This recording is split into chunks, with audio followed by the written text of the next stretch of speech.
ജനങ്ങൾക്ക് നല്ല സേവനം ലഭിക്കുക എന്ന ഉദ്ദേശത്തോടെയാണ്.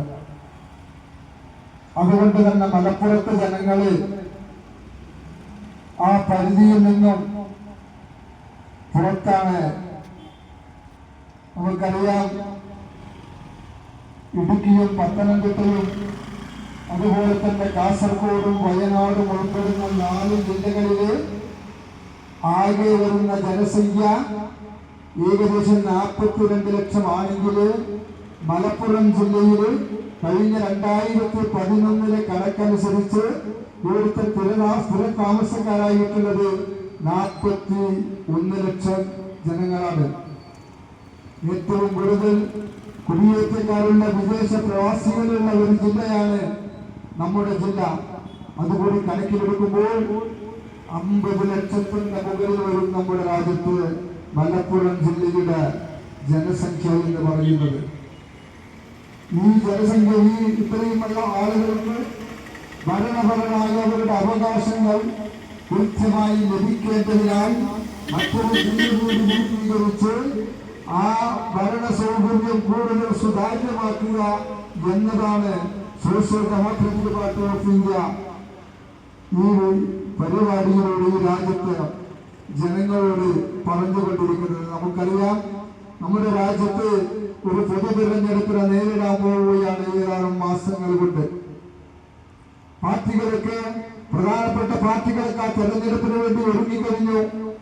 അവരുടെ സ്ഥാനാർത്ഥികളെ പ്രഖ്യാപിച്ചുകൊണ്ടിരിക്കുന്നു. CPM-ന്റെ സംസ്ഥാന ജനറൽ സെക്രട്ടറി ഗോവിന്ദൻ മാസ്റ്റർ കേരളത്തിലെ വടക്കൻ മേഖല എന്ന് പറഞ്ഞുകൊണ്ടുള്ള ഒരു യാത്ര കേരളത്തിൽ നടത്തിക്കൊണ്ടിരിക്കുകയാണിപ്പോ.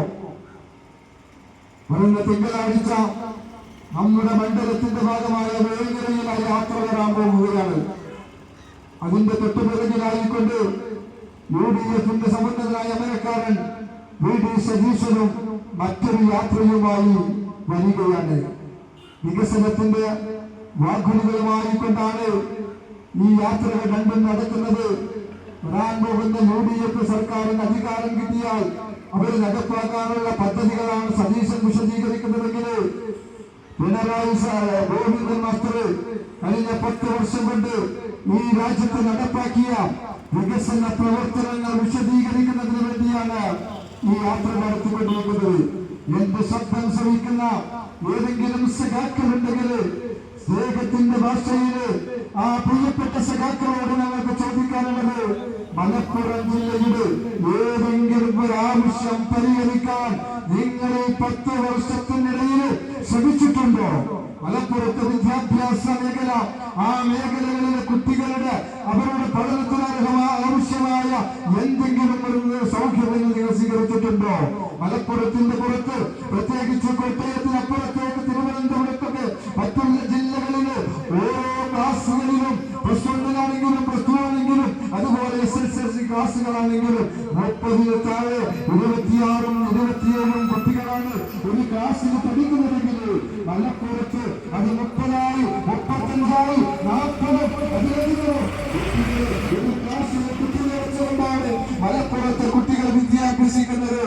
എന്ന് മലപ്പുറത്തെ കുട്ടികൾക്ക് മറ്റു ജില്ലകളിലെത്തോടുള്ള കുട്ടികളുടെ സൗകര്യങ്ങൾ അനുഭവിക്കാൻ ഇവർക്കെന്താ അർഹതയില്ലേ? എന്നിട്ടും മലപ്പുറത്തെ കുട്ടികൾ A+ന്റെ കാര്യത്തിലാണെങ്കിലും വിജയത്തിന്റെ കാര്യത്തിലാണെങ്കിലും അവർ വളരെയേറെ മുന്നിൽ തന്നെയാണ്. തീർച്ചയായിട്ടും ഈ സന്ദർഭത്തിൽ ആ കുട്ടികളെ നാം അഭിനന്ദിക്കേണ്ടതുണ്ട്. നമ്മുടെ കുട്ടികൾ